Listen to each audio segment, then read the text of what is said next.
Hello everyone, welcome to my YouTube channel. देखिए, UPSC IAS परीक्षा की बेस्ट तैयारी और यूपीएससी टॉप करने के लिए ये 10 टिप्स हैं जो आपको फॉलो करना है। इस तरीके से यूपीएससी की प्रिपरेशन करोगे तो आप सक्सेस जरूर होंगे और यूपीएससी टॉप भी करेंगे। तो इससे पहले अगर चैनल पर पहली बार आए हैं तो चैनल को सब्सक्राइब जरूर करें। तो देखिए, सबसे पहले आप नंबर 1 जानते हैं, सिलेबस को जानें। देखिए, सबसे नंबर 1 पे है सिलेबस, यानी कि सिलेबस क्या है यूपीएससी का। सिलेबस की पूरी जानकारी होने से आपको हर सब्जेक्ट के इंपॉर्टेंट टॉपिक के बारे में पता चलेगा और बहुत हेल्प मिलेगी। हालांकि यूपीएससी एग्जाम का सिलेबस बहुत बड़ा है, लेकिन फिर भी आपको सिलेबस को कंप्लीट करना है। चाहे आपको कितना भी टाइम लगे, सिलेबस को अगर अच्छे से समझ पाएंगे तो आपको यूपीएससी एग्जाम पैटर्न की गहराई से समझ आएगी कि यूपीएससी कहाँ से एग्जाम पूछती है। और नंबर 2 की बात करें तो एक स्टडी प्लान बनाएं और सोर्सेज इकट्ठा करें। एक अच्छी सलाह यह है कि कैंडिडेट को तैयारी के शुरुआत में ही एक स्टडी प्लान और स्ट्रेटजी बनानी चाहिए और तैयारी के लिए बुक्स और स्टडी मटेरियल इकट्ठा करना चाहिए। ध्यान दें कि ज़्यादा सोर्सेज पर ना भागे, मिनिमम सोर्सेज ही रखें। अपने स्टडी प्लान और स्ट्रेटजी को ही इस तरह बनाएं जिससे कि सारे सब्जेक्ट्स एग्ज़ाम टाइम तक कवर हो जाएं और एग्ज़ाम से पहले उनका रिवीजन कर पाएं।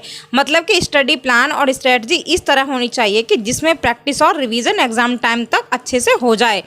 नंबर 3 की बात करें तो देखिए, अपना ऑप्शनल सही चुनें, क्योंकि ऑप्शनल पेपर लास्ट स्कोर में आपकी जो लास्ट स्कोर होता है आपका, उसमें आपकी रैंक को इम्प्रूव करता है, यानी कि बहुत ज़्यादा इम्पोर्टेंट रोल होता है। ऑप्शनल सब्जेक्ट के इंपॉर्टेंस ज़्यादा है, इसीलिए आप इसे समझदारी से ही चुनें।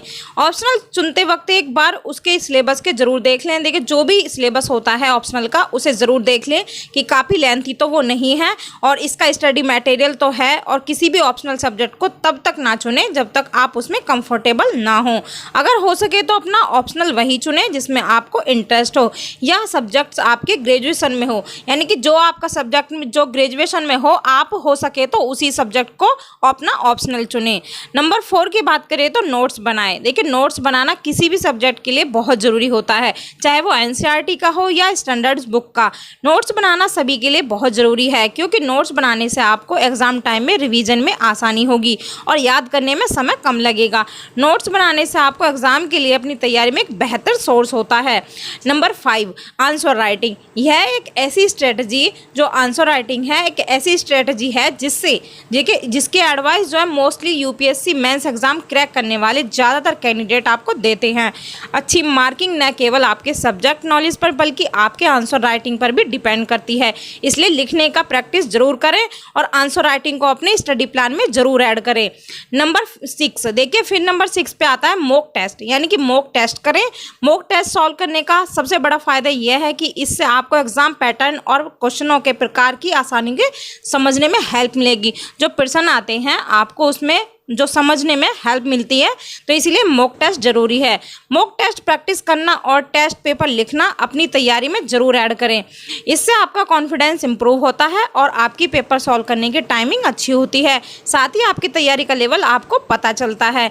नंबर 7, यानी करंट अफेयर को जानें, यानी कि जो भी करंट अफेयर्स हैं उनको पूरा करना भी ज़रूरी है। क्योंकि देखिए, न्यूज़पेपर पढ़ने और नोट्स बनाने को डेली हैबिट बनाएं, क्योंकि न्यूज़पेपर यूपीएससी एग्जाम के लिए बहुत इंपॉर्टेंट है। 70 से 80% क्वेश्चन यूपीएससी में करंट बेस्ड होते हैं, इसीलिए कैंडिडेट को तैयारी के क्षेत्र से रिलेटेड पत्रिकाएं, जो भी मैगजीन्स होती हैं या जर्नल्स की जो प्रैक्टिस करनी चाहिए, इससे उन्हें बेहतर ढंग से समझने में हेल्प मिलेगी। नंबर 8 है रिवीजन। देखिए, रिवीजन बहुत ज़्यादा कंपलसरी है। रिवीजन करना आपके डेली और वीकली रूटीन का हिस्सा होना चाहिए। इसके अलावा टाइमिंग को ध्यान में रखते हुए कैंडिडेट को एग्जाम में कम से कम 1 महीने पहले रिवीजन के लिए पूरा समय अपना समर्पित कर देना चाहिए। इससे आपको कॉन्फिडेंस बढ़ेगा और जितना पढ़ें उसे बार बार रिवाइज करें। रिवीजन से आपको जो भी पढ़ा है वह ठीक से याद भी रहता है। नंबर 9 है, देखिए सामाजिक बने। आपको सोशल रहना बहुत ज़रूरी है, यानी सोशल रहें।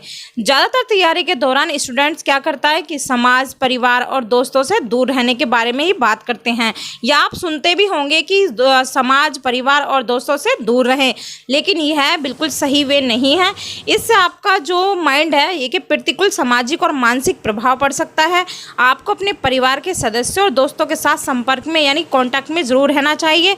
इससे आप मोटिवेट भी रहते हैं और अपने आप को तनाव मुक्त और अपनी जड़ ज़मीन से जुड़े रहते हैं, इसलिए अपने परिवार के साथ कुछ समय जरूर बिताएं।